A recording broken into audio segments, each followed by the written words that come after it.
Hi folks, I'm Alan Watt and this is Cutting Through the Matrix on the 2nd of June 2019. I hope you're all surviving this wonderful break into summer, because it's been pouring rain an awful lot up where I am, and I'm back to wondering if I should build an ark. And again, it's reminiscent of previous years, except last year was the normal one, which was nice and dry, and there was some apparently man-made fires, forest fires in the area, man-caused. But it was a nice summer regardless, because it kept the mosquitoes down. And now they're back to this constant grey sky thing, almost constant, because there's occasional day that isn't totally dark, but most of them are so far, or have been, and it's pretty unpleasant. And the amount of rain I'm getting too is rather unpleasant. But the mosquitoes love it. You can hear them outside the windows in a chorus, just to see they're taking over. You see they're getting very cocky again. And bites galore, of course, if you dare go outside. And when you shut a door outside, you close it behind you, just the waft of it brings millions in with you. That's a problem. And so you get the pleasure of meeting them one by one for the next few hours, or maybe all night long. Even in bed, you wake up and your neck's all bitten with these mosquitoes, and you hear that zing, it just wakes you up. It must be a primordial memory or something. You've got this memory of this zzz from the caveman, eh? And it wakes you up immediately. I think that's really what encouraged the caveman to put a door in his cave eventually. That became a house, and of course real estate started to flourish, and now we can't afford the houses anymore, going back to the caves. But that's the state of things as we so-called progress along this progressive plan system. What gets me today is, again, as I say, we've moved another chapter into the progressive system, a plan system, where media started going back a few years, mind you, took a big dive. It was already a dive anyway, a lot of the media just with opinions and reporters giving nasty commentaries about different people or whatever it happened to be. But the thing is, eventually they had the Leveson inquiry in Britain, and they did one in Australia and other Commonwealth countries, just in tandem, and they came out with new laws and restrictions on media. And so you don't get really much investigation at all into reporting. It's all safe reporting today means simply republishing the handouts that government and top agencies give you. That's what they do, and that's how they get their money. And that's authorised stuff, you see, and it's safe. There's nothing in it to cause offence, they think. But as far as anything with any grit in it at all, it's pretty well taboo. You can still slag politicians, because that's what they're there for, because they're not really making the real major decisions on top. But you'll notice we're in a kind of limbo, because since the Leveson inquiry, pretty well all the news you're getting is just straight handouts from government departments, even through PR companies for governments, in fact, in different agencies too. And lots of the health things that they hand out too are simply distant ads for that. And the rest of it is photographs, like the Daily Mail, stacks of photographs, to try and trap you, make you go ooh ah for hours on end. And that's fair enough, and if they want to, because they have to make their money somehow. But what happens to the stars, the so-called stars, actors and actresses, etc., or models, or whatever happens, that's not news. That really isn't news. News is supposed to be to do with things that affect all of us, you see. That's what it always was before. And news at one point, like the Fourth Estate, was to inform the public, like a medium between government and agencies and authority and the general public. That was supposedly what they gave themselves, the kind of title. But of course it was a con then too, because they all did the right things, and they're all looking for, in Britain especially, they were all looking for their knighthoods, etc., which is a big thing today. There's more folk from the Labour Party seeking knighthoods over the years, according to some articles out there. It's quite astonishing, really. Or is it really? Is it really? And the grovel, is really, they see that possibility of a knighthood. But that's the system in which we live today. You don't really get... You get declarations from governments. Now, Britain's been awfully good at that, with declarations, even during all the real heavy socialist era, where it's more obvious when Harold Wilson was in.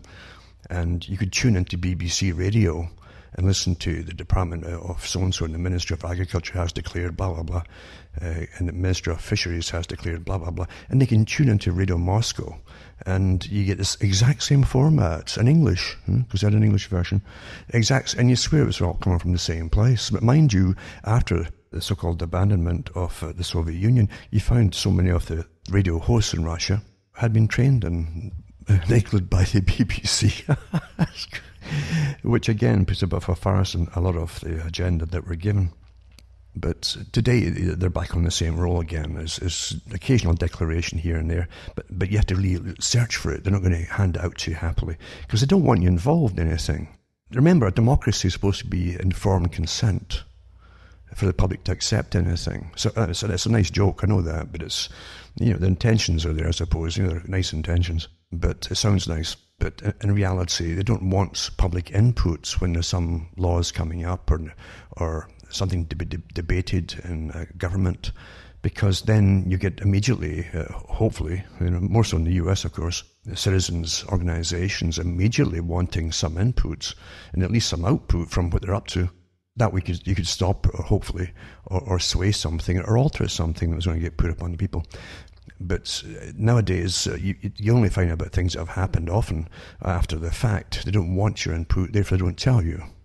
And they've been training the public, I've said this for years, to sit back and allow yourself to be governed by these experts. And the experts are not the politicians. The civil service bureaucracies are far more important. And they have heads of different departments in civil service in every country. They have their they have their whole life career there, basically. They know what's going on, and they know what they're about, basically, and how the system works. Whereas with politicians, they have what's called musical chairs. If they screw up in one department, again, putting it as the head of it, basically, they move them to another department. And of course, then they ask the top civil servant to issue them with, things to say and read and tell the public. That's how it's done. So really the civil service is awfully important, as every government knows. And today, of course, they simply don't want you involved in the knowing, or certainly not the debating, of any up-and-coming big agendas. And everything really today is one big global agenda. It really is. It truly is. It's so comical to read the guff, the guff they give you for news, and you're supposed to believe it. It truly is the biggest drama. I guess I don't know if it's good soaps or not good soaps. I never watched soaps. I couldn't stand them. But it's halfway okay, for soaps, I suppose, because that's what you're getting. That's all you're getting. In Britain, what they had them on suspends for, as we say in Britain, you're in suspenders for about 2 years or whatever, waiting for this Brexit thing. And is May going to pull you out? Or she's not going to pull you out. They're going to do that Clause 50 or whatever, Article 50, and keep you in, yada, yada, yada. And they played it awfully well, just dragging on. Because if they keep going on with the article, I think it's Article 50, then you find that Brussels has the right to tell them the terms, you see, which would not be nice. But if you just toss it out and say, we're going this way, and that's it, then Brussels has to come to them, and then Britain was going to make that. That's how they play it to the public, anyway. It's so interesting to see that Britain was one of the main countries. It's actually the main country initially to start off with for a global world system, a government system for the whole planet through the Royal Institute for International Affairs. They boasted about it. It's on all their books. And they set up this secretive organization by recruiting people who become politicians in all parties at the heads of them to help, not just in Britain, but in all the British Commonwealth countries to bring this about. Then again, they turned a lot of it over to the US because Britain was broke after 2 world wars that were intended eventually to bring in a world system because everybody was so sick of war, which made you sick of nations, you see. They used that as the excuse. If it wasn't for nations, you wouldn't have international war between nation states, as they call it.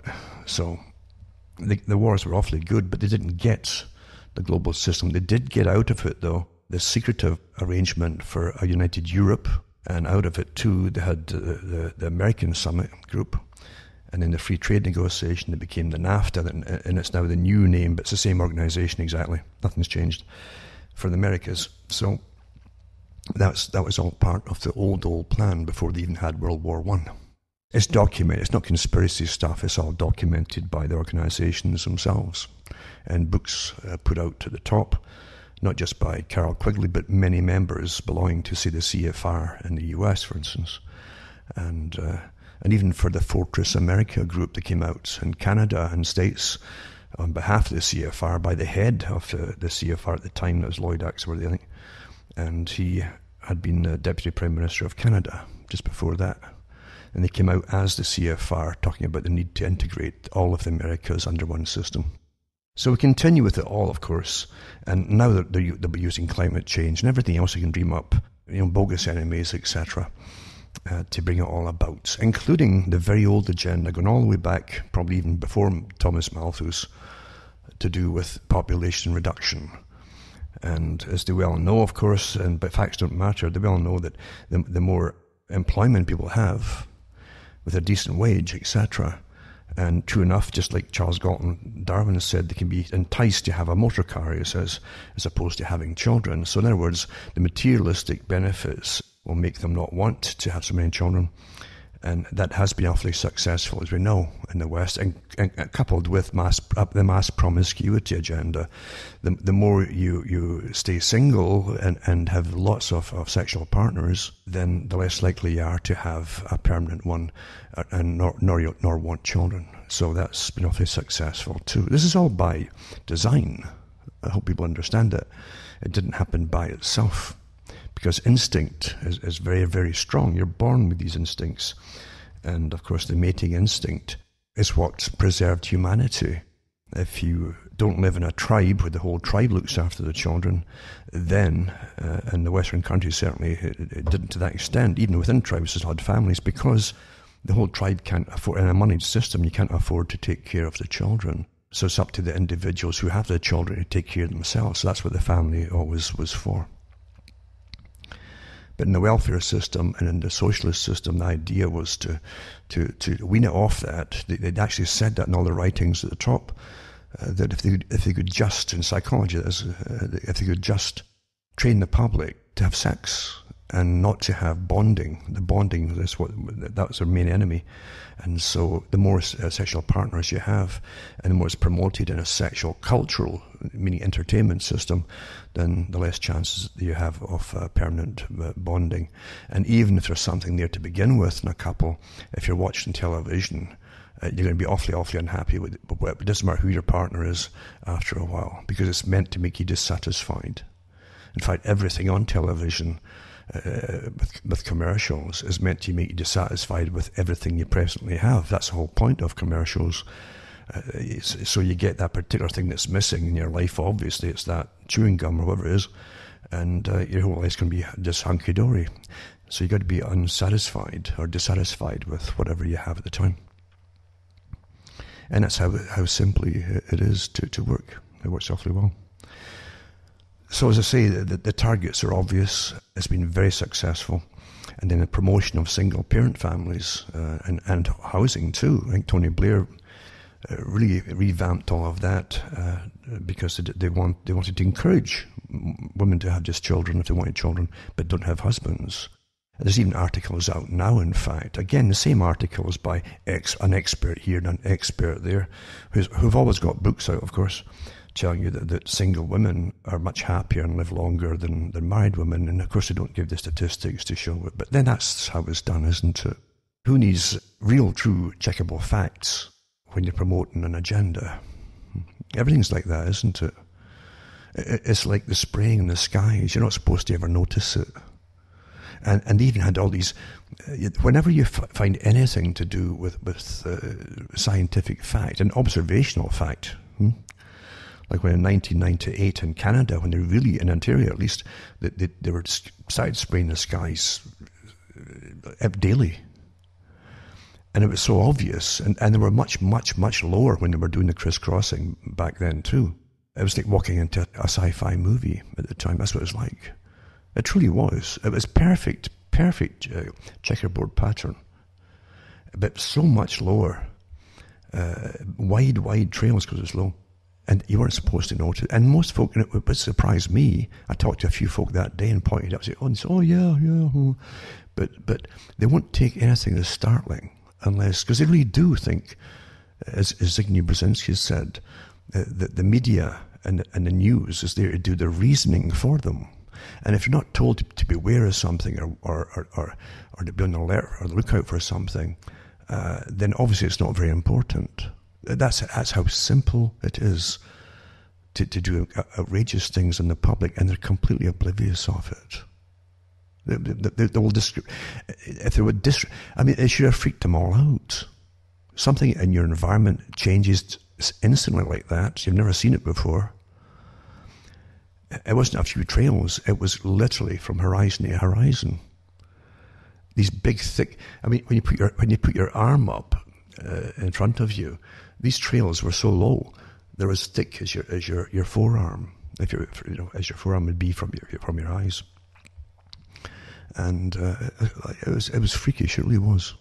And it was the same time too, the same year, when they brought in what they called downbursts, this new term, downbursts. You might see that downbursts are happening, and these sudden blasts coming down from the sky, and even doing straight lines through forests, absolutely straight lines like a highway through forests and things like that. All brand new phenomena, and they said that it took the upper part of a building off outside Toronto, I think it was. This sudden downburst, but get used to the terms again. Then you had noctilucent clouds floating across the sky at night, glowing and red and yellow and all this kind of stuff. And then people saw that hundreds of years ago, says old Indian legend. They come out with this stuff as they're doing new stuff, obviously, all the time, and superheating the atmosphere. Then you had the HAARP project out, and that was the first time they admitted that they had it in Alaska, but now they have them all over the place now. And they can even use whole arrays of them, individual arrays, across miles and miles, or even across the country, that work in unison occasionally, and they can triangulate where they're projecting the power source, the superheating atmosphere, and then cause amazing changes in the weather and atmosphere, and amazing things they can cause, for sure. And a lot of universities have their mini HAARPs, all parts of this huge array system that they have. So we live in a scientific age of scientific supremacy, they say. Whatever you're looking at, you have an expert telling you what to do. Like Bertrand Russell said, he says, we'll train them. He says that until women can't, or anybody, couldn't change a diaper on a child without expert advice and to be shown how to do it. That's come to pass now. We now also have bioethicists. I did a show years ago on that, when they first gave it to the public and they launched them on television, and there's across all the newspapers. Oh, this so-and-so says, this bioethicist has declared. These people who are only human beings like you and I are given special abilities, special insights on what ethics are, as we start creating laws on what's ethical and what's not ethical, to do with us, including our bodies, and to our bodies, in fact. See? And now, of course, they're deciding you should live, die, or whatever for your organs in hospitals, and it's going to get a lot worse. But you don't think for yourself, for goodness sake, because you've got bioethicists who've got it all in hand. Thank goodness they're there. And we can just sit and play and drool, I guess, while they're making all the decisions on what to do with our lives. How calmly we accept it all, eh? Because, like Russell said, he said, train, but the people won't be able to do anything without the advice of experts. And they've got them all out there. You've been trained with them. These weather stations, these weather programs that they have on television, and weather stations and for television, 24 hours a day, horror stories. And they were designed to be horror stories until a little bit of drizzle was going to be a mass flood. And before that, of course, they started it with the weather people showing you the next day's weather, and they come out there dressed in oilskins. It was going to rain. Are we children or something? This is how gradually you're trained into, But this is how it's done, and they admit now, but in books put out by people who are involved in the setting up of the Weather Channel and different ones to terrify you, that was the purpose of them, was to terrify the public. Because you see, you won't go along with say, the big global agenda on sustainability, unless you go along with this whole hype on weather change, or weather modification, as I prefer to call it. Because what's normal weather today when they are geoengineering the skies? Are the effects of what you're seeing the effects of the geoengineering? Of course they are. You can't have honest tests or statistics today when you've got daily geoengineering going on, and it has been going on for years now. And remember that the top report said, as I said, if we ever had to geoengineer, this is years ago, I keep all this stuff, they said from their main meetings in the US at the time, they said, if we were to do this, you couldn't just stop it once we've started it. He said, because once we've altered the climate by geoengineering, if you were to stop doing it, you would have incredible catastrophic events happening when you suddenly stop it. Because you see, the whole point is also to alter the jet patterns of the airstreams, the currents, the normal flows, and divert them elsewhere. That way you can divert moisture into one place and heat to another, etc. Make it dry in one place, wet in another, and reverse it when they want to. It's literally child's play today by superheating certain parts of the atmosphere. And so it's all happening. And therefore, are we going into the geoengineering, still going into the geoengineering? I said it might take 20, 30 years to get enough of the particulates to inject into the stratosphere, the particles.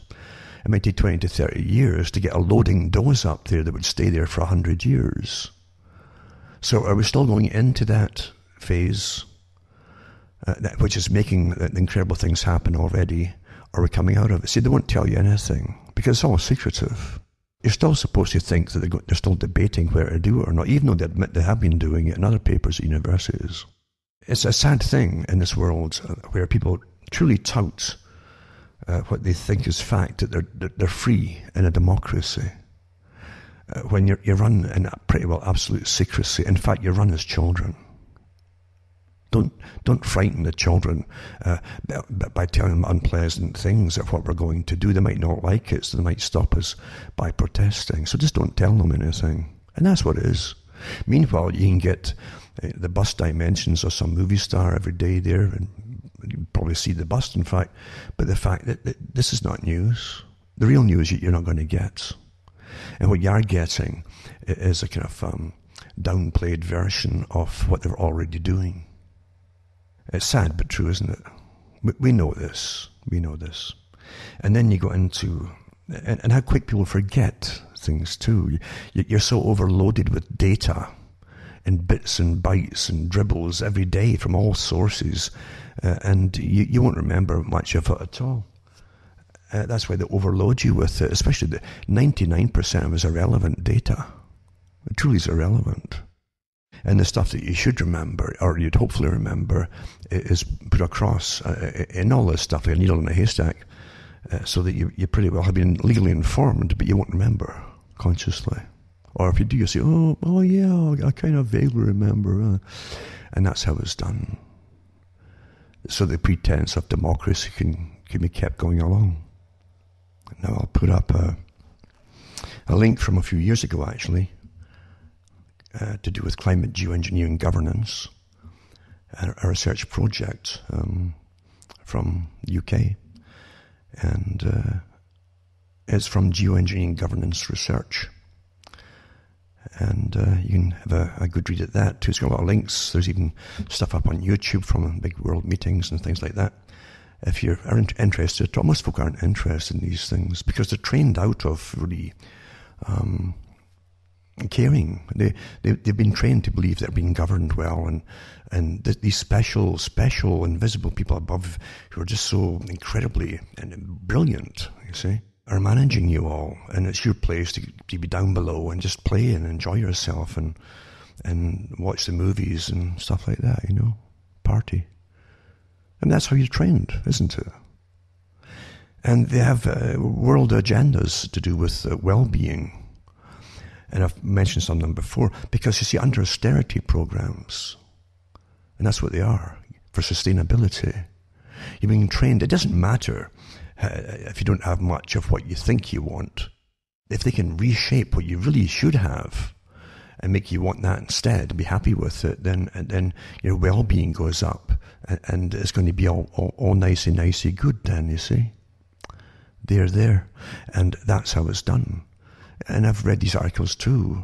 They have world meetings under the UN and different organizations all working on them. But I'll put some of these things up perhaps tonight. Because as I say, you should just be happy, like that silly, dumb song. Don't worry, be happy. Huh? If you can't eat, or you know people around you, or even yourself, if you're addicted to drugs that are just flooding the countries now, on cue, mind you, and being allowed to, and there's folk dying all over the place, and you can't have your brain goes on them right away. You're completely dysfunctional, and you're going to stay that way till maybe you die or get off them, if you can. But they just make you be happy. Be happy with what you've got. You might be living on the streets. But hey, what's wrong with living on the streets if you're just happy? And of course, they even have articles about taking the drugs to make you happy. As long as you're happy, that's the final. Don't forget what the whole Freudian thing was about. That being well meant you were in a state of happiness, which is nonsense. What does he mean by happiness? There's different degrees of contentment, you see, and stability for the day. And in between phases, there's times too you must be a bit depressed, because depression can goad you into do something better for yourself, perhaps, you see. Or depression might say, you procrastinated on this long enough, do something about it, things like that. So these are natural things, but no, they want you to be happy all the time, just like the ads on TV, the dumb ads you get all the time. Just smile and grin and be happy, you see. And if you can't have a good smile and you can't afford a dentist these days because it's so incredibly extortionate, then be happy with the mouthful of teeth or broken teeth that you have, you see. Just be, if you're happy, who cares, you see. There you go. There's the answer. That's the Freudian thing. The Freudian whole idea was that the system, as he destroyed religion under science, you see, taking over as your new master, then there'd be so much unhappiness and depression. So psychiatrists would step in and take the place of the priests. And therefore, all the people who went to priests for advice or help or whatever, or even confession, could then go to the psychiatrist and pay them big money to confess all these things. And then they could put you on pills, right? Maybe for life, and make even further profits from that too. Isn't that wonderful? Chemical happiness doesn't last long. But again, I'm going off the topic here. I wasn't even going to talk about this tonight.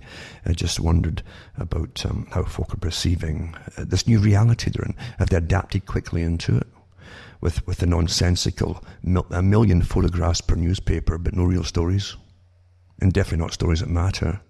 And are they adapting to the fact they're being told very little? At one time, people would demand that at least the politicians would put a show on television and give different statements about different things they were up to. They don't even bother with it anymore. All you get is the scandals and the PR shots of them, like wrestlers just bad-mouthing their opponents. It's all an act, of course, just like the wrestling thing. It's a big act. But that's what they've given you for reality now, isn't it? Because you see, the agenda is so entrenched that no one can get off this progressive agenda. It's written in stone. It's not happenstance. None of it is happen. It all merges together towards a particular world society that they're creating with a vastly reduced population. And what you're living through now are really the early stages of it. I've got a lot to do yet, but they've got all the technologies to make it happen. Right down to their advanced projections for the military on population declines around 2030, a sudden drop. They don't tell you why it's a sudden drop, but they know exactly when the up-and-coming youngsters will hit a certain age and for procreation, and there'll be a sudden, even further, massive decline in fertility. That's part of it, you see. Don't forget, even with the basic studies they did on soya, with the soybean and all that, it was heavily modified and heavily toxic too, with particular herbicides that they created at the time years ago. And the studies that came out, the official studies that came out on them, when they said that the ones who ate it, the test rats, etc., could develop stomach or colon problems and decreased fertility, but the offspring would have twice as much increased sterility, and the next generation were almost completely sterile. You see how your genes are altered step by step.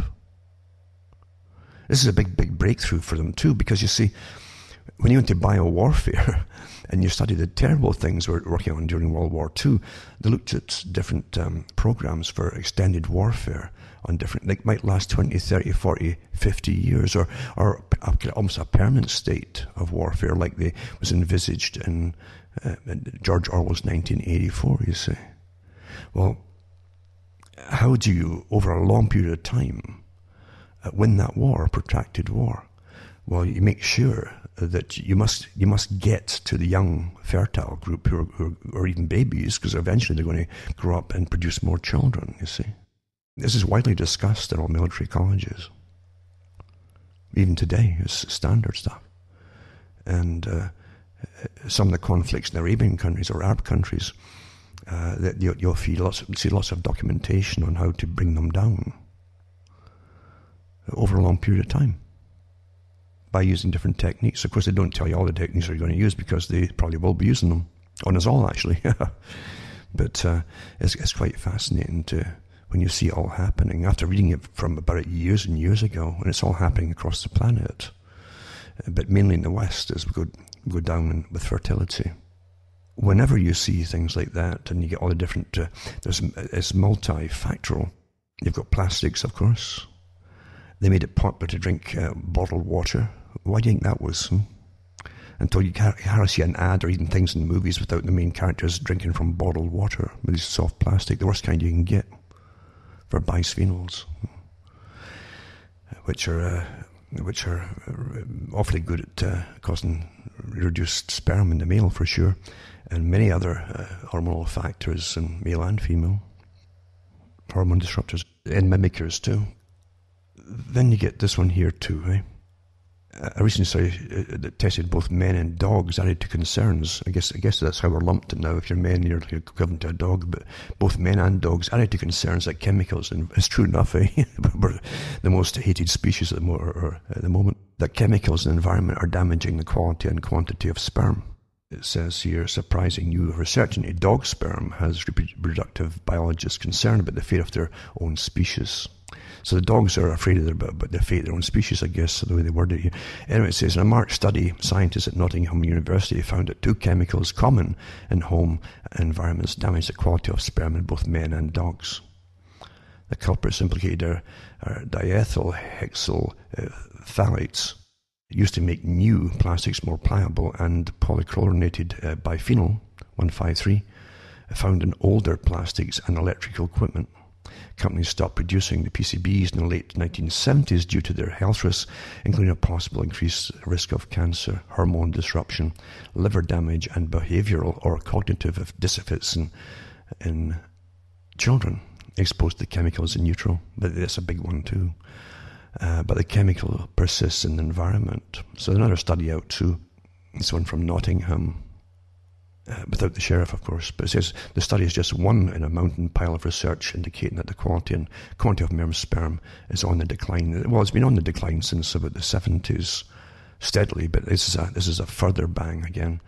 It's just that sperm counts have dropped by half in the last 50 years, and a higher percentage are poor swimmers. That's they're immortal, basically, slow, ungainly, or beset by genetic flaws. The ones that persisted are flawed now. You're the sperm. And then it says that the exact cause of that decline is not well understood. What a nonsense, eh? All these things happened after world meetings. There was a world meeting, remember, basically during the end of World War II. I think the war was still going on, and King George was supposedly the head of it, the titular head of it, at least, for the meeting, and all the top Royal Society scientists and that, and the relevant groupings got together and talked about but they haven't killed enough people off for this war, So especially eligible young men, and therefore they'd have to do something about a future population explosion, etc., etc. So they came up with that idea, even the psychological stuff too, and repetition. Oh my God, the baby boomers, like a curse on the planet. Baby boomers. They've never had people having babies before. See? So they went to work, of course. They didn't sit back. And then, so after that, about not even 20, 30 years later, you've got the sperm count in half just by accident. But, it's happened by itself, I suppose. And folk will accept it as that too. There's always a cause for everything. Always, folks. It doesn't just happen by itself. It doesn't happen.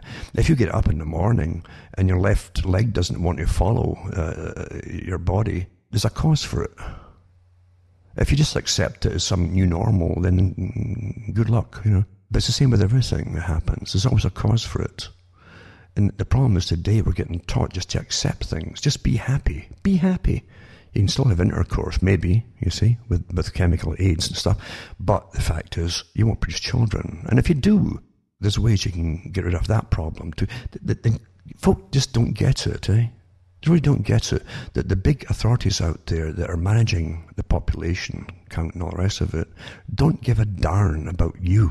They really don't. They've got other agendas to fulfill. Really. Anyway, so sperm count is on the decline. And the exact cause of the decline is not well understood, to say. One culprit may be increasingly unhealthy lifestyles. Not sure. The same factors that affect general health and so on. And they always go obesity, smoking, and stress, alcohol, and blah, blah, blah. But they say many researchers also suspect chemical residues in the environment may be partly to blame. Well, if you look at what's in the stuff that you're eating, pesticides and herbicides and all the other kind of things too, then perhaps they've got something to do with it too, folks, eh? What do you think? But anyway, the motility, the ability for your sperm to actually swim is definitely damaged. It's much, much lower. And you can see all under the microscope. Lots of university studies and all of that. So there you go. But also I want to go into this, and it's to do with the well-being budget, right? New Zealand's got one too. They've all got them. See, it just happened, again, from a central agency for the world system and the United Nations. And I read the articles when they first came out with this well-being. Never mind about stopping, eliminating the poverty problem and all that. Just feel well. Don't increase salaries and wages and for living standards. No, just make you feel well with where you are. You see? So New Zealand's world first well-being budget is to focus on poverty and mental health. See? So it claims to be the first to measure success by people's well-being. There you are. Yeah. So child poverty, domestic violence, and mental health will be the priorities in New Zealand's well-being budget. Yeah, so they have well-being budgets now. The finance minister, they're destroying all cultures. They're destroying traditional systems and families and everything else, and work. I mean, it's all been given over to third world countries, all the industry. They employed millions and millions and millions of people across the world. But it's all stuck in the same areas now. And folk, they seem to have no purpose. Their religions have been stripped off them and getting hammered and chipped away, which gave them at least something to turn to rather than going to psychiatrists. God help you, go to psychiatrists. Or these agencies that governments are just churning out, that the new scientists are going to manage your minds for you. Just hand it over. But people have nothing to believe in now, you see. And as I say, if you want, how can you go to humanity for help when it's humanity at the top, the strata of scientific tyranny that's destroying you all, and bureaucracy and politics? You need something beyond that. And actually, whatever man puts out when he puts himself as God to manage everything ends in disaster. Hell on earth. That's what comes out. For the majority of the public, hell on earth. Absolutely. And it's only in the first stage of this, wait till it gets really rolling, folks, into real austerity. And another one too is personal well-being. Yeah. Rather than economic growth, should be the primary aim of government spending. The tax everything off you, and they got the cheek to turn, not give you anything back for it, just come back and say, just be happy with your state of living, eh? Well, they can be happy, these politicians and so on, because they're all living off of us. And they live awfully. These servants live way above the masters, don't they? Topsy-turvy world. And their Article 2, the essence of evil, sex with children has become big business in America. Because that's the next hurdle, is what they call intergenerational sexual relations. And step by step, they said they would get to this phase, and here they are now. And children as young as young girls, some as young as 9, are being bought and sold for sex in America. And the average age for a young woman being sold for sex is now 13 years old. Isn't that just, it's progressive, eh? And it says sex trafficking, especially when it comes to the buying and selling of young girls, has become big business, the fastest growing business in organised crime, and the second most lucrative commodity traded illegally after drugs and guns. And I mean, look at the state of society, eh? I know people in London who walk around with bulletproof vests on now. It's so dangerous there. And now they're bringing out special ones to deal with just knives, because there are folk getting stabbed in different places. It's pretty common now. This is progress, they call it. Really? Okay.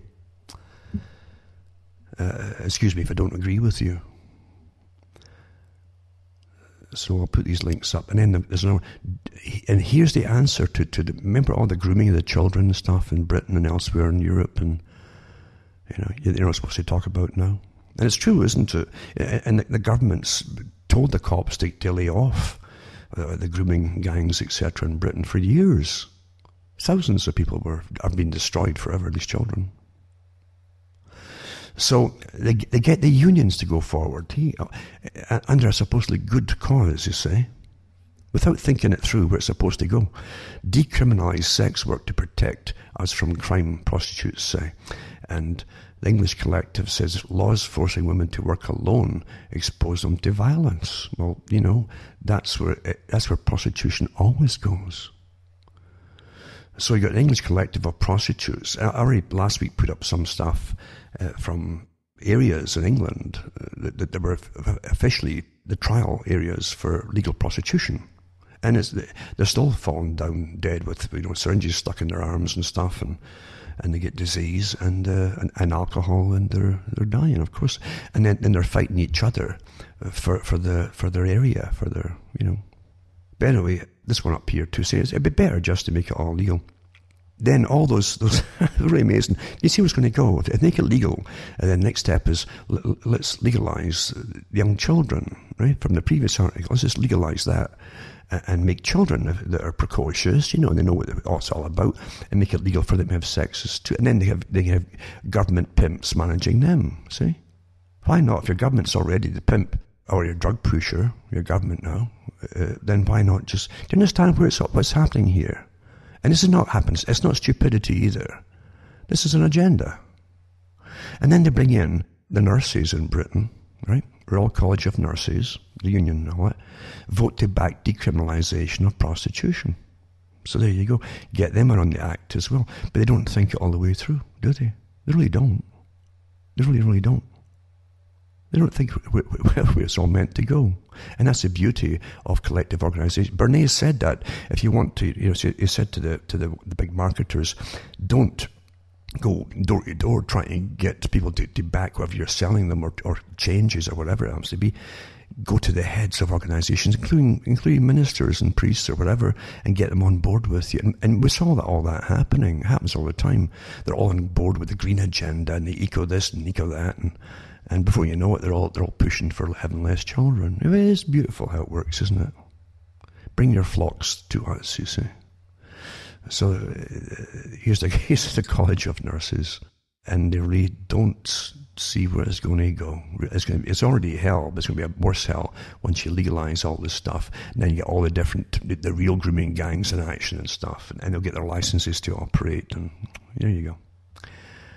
And prostitution is seen as a leisure activity, tackling Spain's sex traffickers. There you go.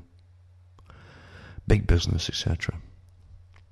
In this day and age, he surprises big business. It's astonishing. And last week too, I mentioned about the things that are happening now with organs, and being an organ donor, and how really it's amazing business. It's amazing, and how they can con everybody into getting their organs, and the dangers of all this, where it's all meant to go, of course.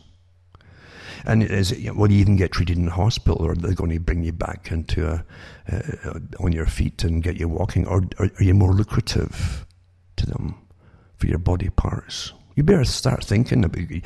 Don't think for a second that this won't happen. I mean, corruption doesn't stop at the street level. It's worse way above that. Look at your governments. The Baltimore Sun, it says, overdose deaths largely from heroin and powerful prescription painkillers such as fentanyl reached record highs across the country. Maryland had one of the biggest surges in the country, with 1,259 fatal overdoses last year, twice the number in 2010. So there's progress for you. And so nationally, organ donations from those who overdose from injected drugs are the fourth largest donor group, according to the data from the United Network for Organ Sharing. Oh, it's organ sharing. It's not ghouls, it's organ sharing, which coordinates donations. It's big business. Drug overdoses eclipsed homicide victims years ago. And the overdoses rank behind people who died of natural causes. It says the largest group of donors, as well as car crash victims and those who committed suicide. Car crash donors have declined as auto safety improved. It's actually getting worse again, auto safety, because they've legalized other things and their mind certainly isn't on the road now. But anyway, you understand, we are the business. I've said it so many times. We are the business, and we're also the product at the end of it all. We buy it all, and then they make money off us when we're about to die. Remember, they want to keep you alive as they take your organs out of you. I hope you understand that. They don't want death or organ death. They want to keep you alive and harvest the organ. The last one out is the heart, to keep you going as they basically cannibalize everything else. When the people who go there to receive the organs, so the different surgeons are sent in, they're flown in by jet. Big business, as I say. There's ones that will take the kidney specialist, ones go with the liver and heart and lungs and so on. And the person in charge of it is the heart and lung specialist, because he'll keep that going until all the ones are taken out and straight into the freeze, you see, for preservation. And then basically they have the job of causing the real death by cutting off, and that's it. Now goes the heart and lungs, that's it.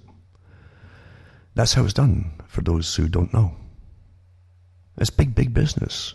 And then to persuade the public that to do all for nice causes, you see. Do you think that's all going to nice causes? Do you really think that? I mean, how many folk are getting transplants a day, even in your own country, compared to how many folk are being cannibalized in your own country every day?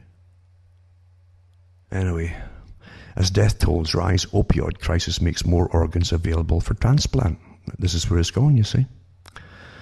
And then it gives you a story there of her son lay dying, and this poor woman and so on. Very, very emotional. A nurse who works with people with chronic kidney disease, blah, blah, knew the impact of such donations well. And then so they give you something that's very heart-wrenching, etc. But of course the whole thing is it's good that even though the guy dies, his death's not in vain, you see. This is where it's going. And tragic as I say, but really, when you book in Ontario to a hospital, or you're taken into a hospital, you're automatically put down as a donor unless you opt out. They don't tell you at the time. That was in the papers, though, a few years ago. And they even have professional persuaders that are jetted across the country to hospitals, just men and women that seem kind of ordinary men and women who come in. They're often nice and they're trained to reach worried or grieving parents who are in hospital, who are in there for someone on artificial life support or whatever it happens to be, to try and convince them to sign them over for organ parts. I mean, you understand, this isn't more humanity, I think. I see it as we're just products, and we're worth an awful lot. These folk won't be doing this jetting across for nothing. Persuading folk, remember, they're getting paid awfully well. So, and of course, it also tells me that they must understand what the different antidotes to these different drugs can be, and they must have awfully fast ways, I would think, of determining if there's actual other diseases present. Very quick, like almost instant, to even bother to take organs, etc. If they're taking them from, say, car accidents and so on. Now, DARPA is that's the big testing and research organisations. The ARPA, but they call it just ARPA. That's the part that gave you the computer they developed during the Cold War, supposedly to interact with the Soviet system. So they had their war games going on through computers back then. And then they gave us the computer to get us all into it, because the agenda was to literally alter the world and spy on all of us and manage and control all of us, of course. And it was DARPA. And it says the U.S. Department of Defense is close to expanding its Legendary Future Warfare and Technology Agency called DARPA by combining it with the Pentagon office in charge of adapting existing weapons to new uses. And people familiar with the plans said, so the Defense Advanced Research Projects Agency, that's the name of it, you see the full name, would absorb the Strategic Capabilities Offices and centralize more research units under the Pentagon's Chief Technology Officer, Michael Griffin.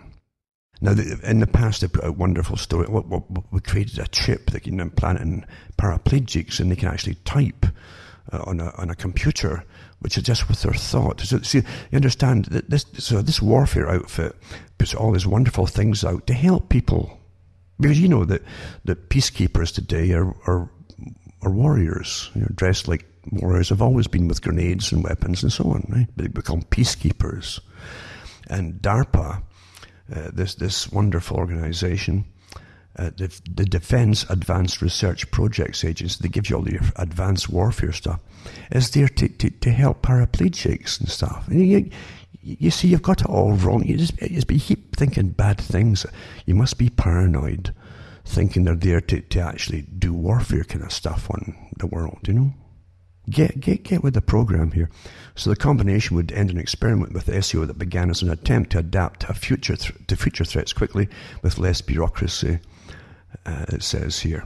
And they give, so anyways, it says all of SEO's, the part there, $1.3 billion 2020 budget requests were transferred to DARPA, and DARPA would gain control over 37% more funding on top of its 2020 funding request of $3.5 billion. It's charged with developing unexpected and game-changing capabilities to counter emerging threats. And it's looked into projects like swarming small drones and transforming the Raytheon co-made Standard Missile 6, a defensive weapon, into an offensive weapon. Wow. There you go. You can imagine that when you've got all these folk who've got the chips, because they want to give you chips for everything, and tell you how to make it so wonderful to have chips in you. So eventually you won't get medicine as such, you'll get a medical chip implant that will fix everything for you, you see. And you can imagine it one night you're all lying in bed, just a horror movie, maybe make a horror movie, you're all lying in bed, and then DARPA activates the chip, and then millions of folk from across the country just get up in the middle of the night during their sleep there and work like zombies, you see. Chipped zombies. You could do stacks of movies on that, because they've done it on everything else, haven't they? Anyway, I'll put this article up too, and then this one here. DARPA wants to wirelessly connect human brains to machines, allowing soldiers to fully control weapon systems and view things remotely like a three-eyed raven. Wow. Or feel stuff remotely. It says it's a stuff of science fiction, but scientists have already made some advances in the field. The first human neuroprosthetic devices appeared in the mid-1990s. That's when they put out the PR stuff on the chips, allowing patients to truly control artificial limbs, but those required surgical interventions. More experiments during the early 2010s showed that scientists could reconstruct people's vision into digital video, but that's far from being real time. And most recently, scientists at Carnegie Mellon University have figured out how to connect two brains using a machine to transfer information wirelessly. So two heads are better than one, see. They want to help you, understand. And it gives you different universities around the programs. They always use our tax money for everything, don't they? This article here is pretty good. It's about UN hysteria linking climate change and species extinction mindlessly parroted by the media. A little history of it, but a lot of it I read years ago on other websites to do with their predictions to terrify the public, including the quotes from the leaders of these different ecological organizations and NGOs and heads of them at the United Nations too, when they admitted blatantly, we always give them scary scenarios to terrify them, otherwise they won't listen to us, you see. And they're still doing it, of course. So it's truly said that UN reports on the climate extinctions are printed throughout the media to push the agenda and scare the public, especially the children, with no questions asked and no attempt to verify information and reports. So this article here goes into you always say 1 million species are threatened with extinction because of the humans. And then Intergovernmental Science Policy Platform on Biodiversity and Ecosystem Services, a United Nations committee whose report was written by 145 experts, experts from 50 countries, talking about tens of thousands are already dead, blah, blah, blah. And they give you the numbers from like decades ago. And none of us should be here by now. Because even in the 90s, they said we wouldn't hit 2000. Actually, they said we wouldn't hit 1990 initially. We'd all starved to death, you see. And here we all are.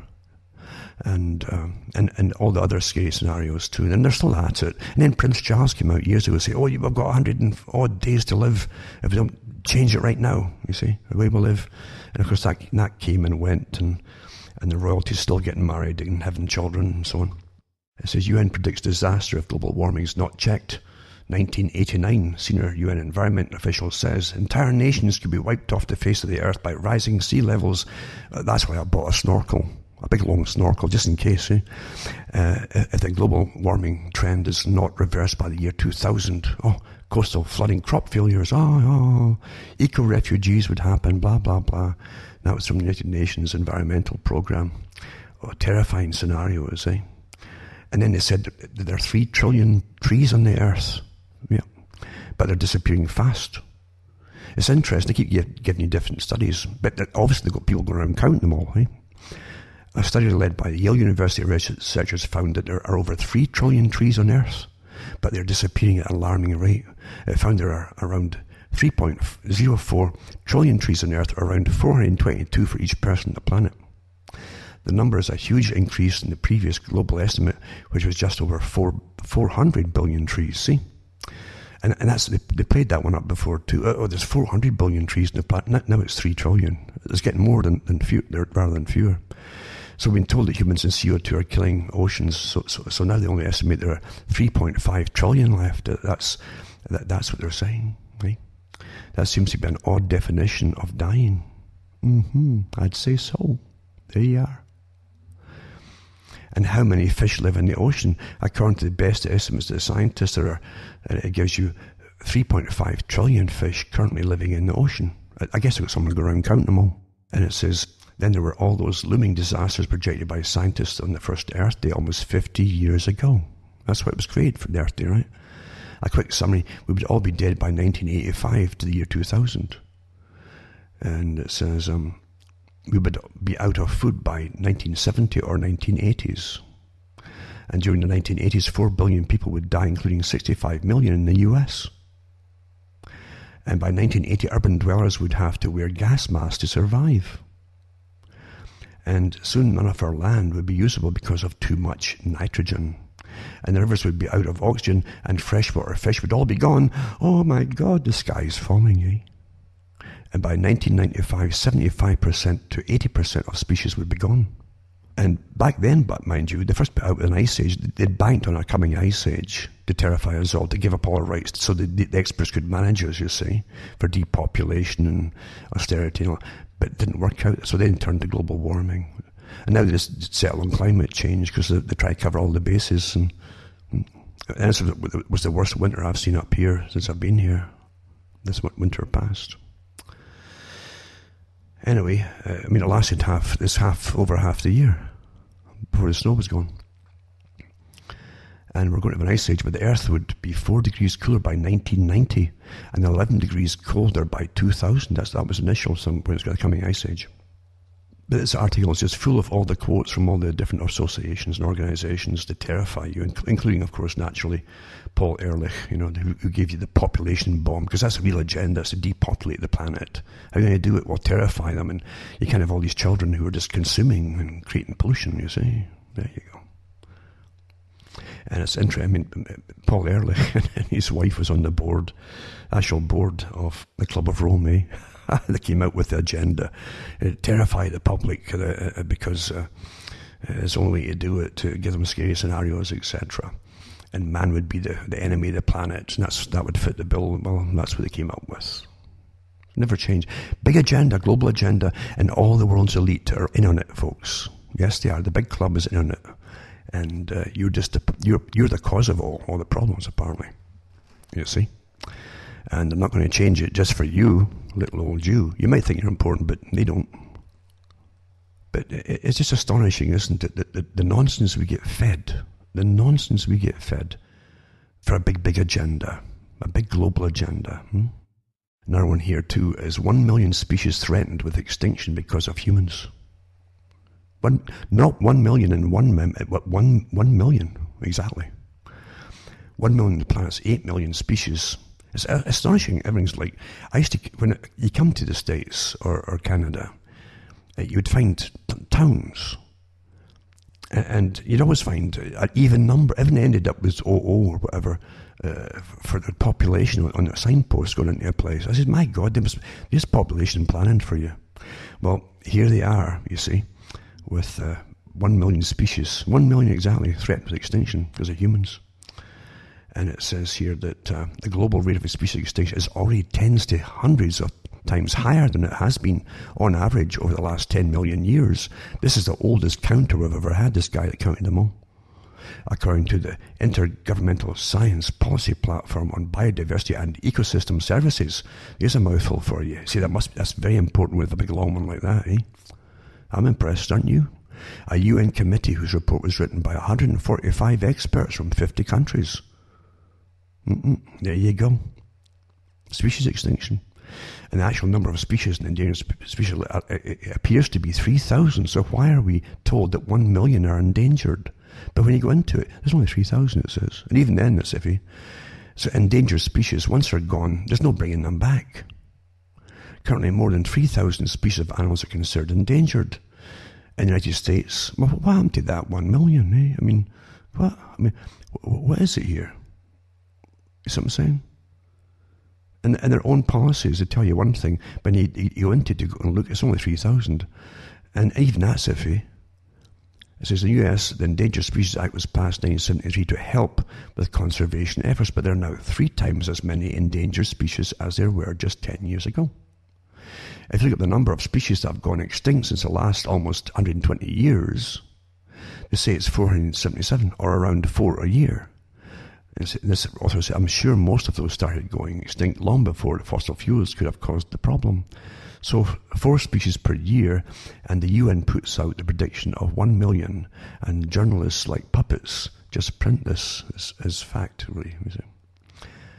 It says 10 animals that have gone extinct in the last 100 years. Nearly 500 species have gone extinct during the last century, and in most cases we humans are to blame. According to a 2050 study by the National Autonomous University called UNAM, it says 477 species have disappeared since 1900 due to degradation and destruction of their natural habitats. The researchers said it was the largest mass extinction of species in history. In 1989, the UN predicted disaster, and we only had 10 years left to fix the problem. They were 100% wrong, but journalists and other Democrats pushing the agenda, it's also Republicans, they're all on board with it, take trillions away from the public, and they don't care. And of course the money goes elsewhere. Eh? And then UN predicts disaster if global warming is not checked. And that was June 29, 1989. A senior UN environmental official says entire nations could be wiped off the face of the earth by rising sea levels if the global warming trend is not reversed by the year 2000. And coastal flooding, crop failures, the same stuff they just keep recycling, you see. and eco-refugees would be caused, and threatening political chaos, and said Noel Brown, director of the New York office, blah, blah, blah. So that's what they hope to do and actually Rockefeller's also had articles out on the eco-refugees could happen, but they changed their minds eventually and say it's better just to have economic refugees, as they call it today, just mass migration to where the best money is, basically, even if they can't get work for the folk there. It says governments have a 10-year window of opportunity to solve the greenhouse effect before it goes beyond human control, as they spray the skies and cause global dimming, according to all the satellite organizations and NASA, etc. Global dimming, they say, spraying away. And they talk about greenhouse gas. Most of the greenhouse gas, they call it, is actually water moisture. And the carbon dioxide is a 0.0000 something. It's a trace gas. But facts don't matter, eh? Then Yale University estimated there were 3 trillion trees on the earth. There you go. And previous estimates are 400 billion. So, there you go. And how many fish in the ocean? Again, I've done that one already. And we're about of food either by 1970s or 1980s. Oh, there you go. So it's 18 spectacularly wrong apocalyptic predictions made around the time of the first Earth Day in 1970. Expect more this year. And that's what they do every year. They actually say that they get together to give you scary scenarios. There you go. Facts don't matter, you see. It's only if you believe what they're telling you to create. You see, you won't budge. One of my talks in the 90s is I said it's like we're like cattle. They talk about we're cattle, you see, to them. And if we're content in a field with grass, we graze. We like to graze, and why not, And there's your pals around about you all grazing at the same time, and you're quite content. But you see, to get change going, or even to get you moved in our field, they've got to stir you up to get you moving. It's not quite easy, so they got to scare you. It's easy to scare you. Like you see in the cowboy and westerns, and they start shooting the guns in the air and hollering and so on, and trying to stampede them to get them moving. And they say that with all the courses on human behaviour, if you can get them terrified and hysterical, you get them moving in fear, and don't let them stop and relax. If they stop and relax and start chewing the cud again, like the cattle, then you do it all over again. But once you've got them moving, don't give them a break. Just keep them moving, keep them terrified.